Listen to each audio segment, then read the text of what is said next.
Hello' guys, welcome to my YouTube channel. আৰু মই বৰ্তমান উপস্থিত আছোঁ হাজৰিকাপাৰা আজিংলা খেলপথাৰত।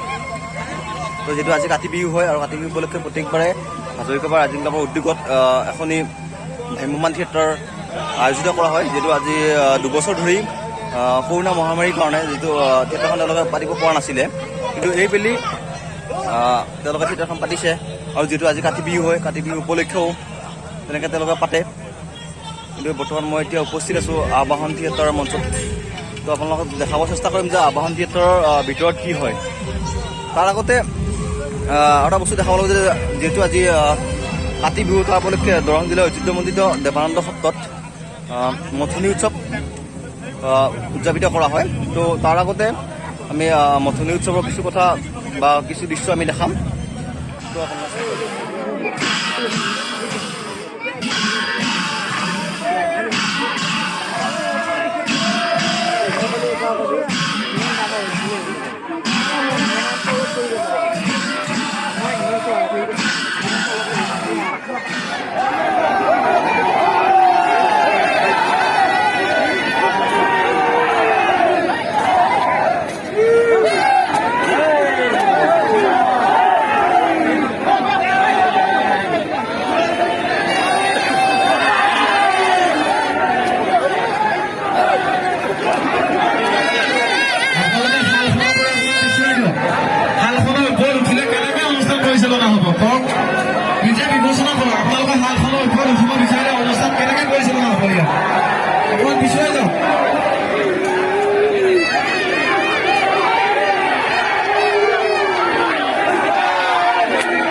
চিপাদাৰমচীৰ মাননীয় বিধায়ক মহোদয় ছাৰৰ লগত।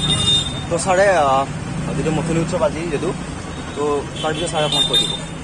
ছাৰ কৈ দিব। চাওক, বিশ্ব সন্ত্ৰাস ক'ভিডৰ পিছত আমি আকৌ নতুন ৰূপত মথনিক আমি দেখিছোঁ আৰু চাবলৈ আহিছোঁ। এইকাৰণেই যাতে মথনি আমাৰ দৰঙৰ ঐতিহ্য আৰু পৰম্পৰা ধাৰক আৰু বাহক। আৰু এই মথনি অবিহনে যেন আমাৰ এই দেৱানন্দ সত্ৰ বা গোটেই দৰঙৰ কোনো মূল্যই নাই। আৰু আজি আমি লক্ষ্য কৰিছোঁ যে নতুন ৰূপত আমি যি ধৰণে ভাবিছোঁ সেই ধৰণে ইয়াৰ ৰাইজ আৰু আমাৰ অসমৰ মাননীয় মুখ্যমন্ত্ৰী ডক্টৰ হিমন্ত বিশ্ব শৰ্মা ডাঙৰীয়া গোটেইবিলাক মিলি পেলাই আমি আমাৰ এই ঐতিহ্যমণ্ডিত দেৱানন্দ সত্ৰখন আমি নতুনকৈ কৰিম। আৰু এই সত্ৰখনৰ যিটো গৌৰৱ, সেইটো গৌৰৱ অকল এইখন গাঁৱৰ কাৰণে নহয়, এইটো দৰঙৰ গৌৰৱ। কাৰণ আমাৰ সেই দৰঙী ৰজাসকলে যি ধৰণে এই আমাৰ সত্ৰখনক প্ৰতিষ্ঠা কৰিবলৈ এটা মৰ্যাদা দিছিল, সেই মৰ্যাদা আমি অক্ষুণ্ণ ৰাখিব লাগিব। গতিকে আমি নতুন ৰূপত ইয়াক গঢ়ি তোলাৰ কাৰণেও আমাৰ নিজস্ব এটা আঁচনি আছে, আমি কাম কৰিম। থেংক ইউ ছাৰ, বহুত বহুত ধন্যবাদ।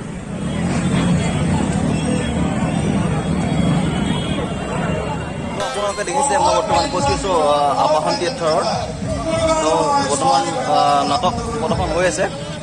তো মই নাটক প্ৰদৰ্শনৰ কিছু দৃশ্য আপোনালোকক দেখাবলৈ চেষ্টা কৰিম।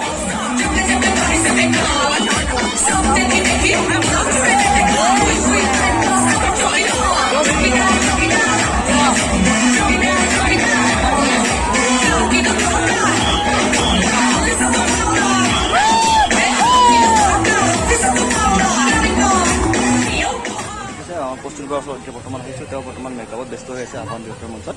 তো এবাৰ আমি বাৰ পৰা অলপ জানিব বিচাৰিছোঁ।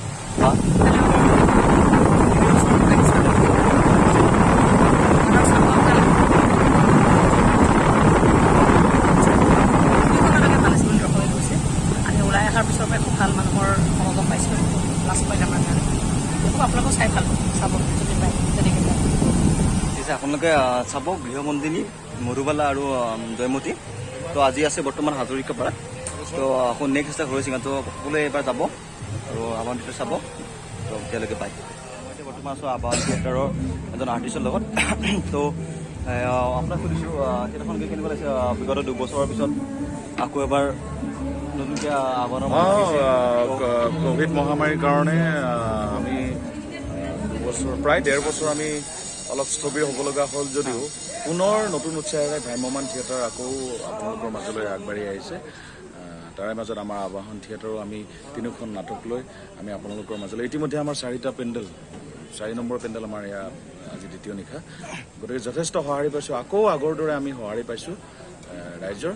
গতিকে আমি আশা ৰাখিছোঁ আপোনালোকৰ যাৰ য'ত যেনেকৈ সুবিধা হয় আপোনালোকৰ ওচৰত আমি নাট লৈ আপোনালোকৰ মাজলৈ যাম। আপোনালোকে নাটক উপভোগ কৰিবলৈ আহিব। 3খন নাটক আমাক খুব সুন্দৰ হৈছে, মধুবালা, গৃহবন্দিনী আৰু জয়মতী। ধন্যবাদ। ঠিক আছে, আপোনালোকে গম পালে যে এতিয়া আমাৰ যিহেতু আহ্বান থিয়েটাৰৰ এখন আৰ্টিষ্ট হয়, তেওঁ লগত এতিয়া আমি দেখা পাইছোঁ আমাৰ আবাহনৰ মেকআপ যেতিয়া হয়, তো আমি মেকআপৰ আপোনালোকে চাব পাৰে আবাহনৰ বৰ্তমান মেকআপৰ কাম প্ৰায় সম্পূৰ্ণ হৈছে। কিছু সময় পিছত আপোনালোকে দেখিব পাব যে আবাহনৰ মঞ্চত হাজৰিকাপাৰাত আপোনালোকে দেখিব পাব। তো এবাৰ দেখাইছোঁ। আমাৰ লগত আছে আৰু এজন আবাহনৰ আৰ্টিষ্ট, তো তেখেতৰ পৰা অলপ আবাহন থিয়েটাৰৰ আজি হাজৰিকাপাৰাত দ্বিতীয় নিশা অভিজ্ঞ ভট্টাচাৰ্যৰ বলিষ্ঠ নাট আজি আটাইকেইটা ৰং টকা নাট পদ্ধতি বাৰু অনবদ্য অভিনয় সকলোৱে উপভোগ কৰক। আহক, আজি দ্বিতীয় প্ৰদৰ্শন মানুহৰ জনসমাগম যথেষ্ট পৰিলক্ষিত হৈছে আৰু আপোনালোককো ধন্যবাদ। তো এতিয়া আমি আছোঁ আবাহনৰ আন এজন আৰ্টিষ্টৰ সৈতে। তো তেখেতক সুধিছোঁ এবাৰ, সুধিশ 2 বছৰৰ মূৰত আকৌ এবাৰ আবাহন থিয়েটাৰৰ মঞ্চত আপোনাক দেখা পাম, তো আপোনাৰ অনুভৱটো যদি এবাৰ কৈ দিয়ে। 2 বছৰতো মৰা মানুহৰ নিচিনা হৈ আছিলোঁ। মনে বিচৰা কামটো যেতিয়া সকলোৱে কৰিব নাপায়, তেনেকুৱা এটা হেৰিত ভুগিব লাগে। বুজাজনেহে গম পায় মানে আৰু মনেৰে বিচৰা কামটো কৰিবলৈ নাপায়, মৰা মানুহৰ নিচিনা হৈ আছিলোঁ। আকৌ জাগিছোঁ, নতুন উৎসাহেৰে আকৌ কৰিবলৈ আগবাঢ়ি আহিছোঁ। আবাহনৰ মঞ্চত 3খন নাটক এবাৰ, মধুবালা, জয়মতী, গৃহবন্দিনী, ভিন্ন ধৰণৰ নাটক। সকলো আহক, নাটক চাওক, খুব ভাল পাব নাটককেইখন চাই। বেলেগ বেলেগ ধৰণৰ সোৱাদ পাব। সকলো আগবাঢ়ি আহক, নাটক চাওক। আপোনালোকে দেখিলে ইতিমধ্যে আবাহন থিয়েটাৰ আমাৰ গোটেইখিনি কথা কৈয়ে দিলে। তো সকলোৱে আহক, আবাহন থিয়েটাৰ চাওক। বেছ ধুনীয়া নাটক 3খন লৈছে আবাহন থিয়েটাৰে। তো সকলো আহক আৰু ভিডিঅ'বোৰ চাওক। এতিয়ালৈকে বাই বাই। মাজে মাজে দেখাই দেখিম নাটকৰ ক্লিপবোৰ।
সিহঁতৰ চিতা কিন্তু স্বাধীন ময়ে তোৰ বায়েৰে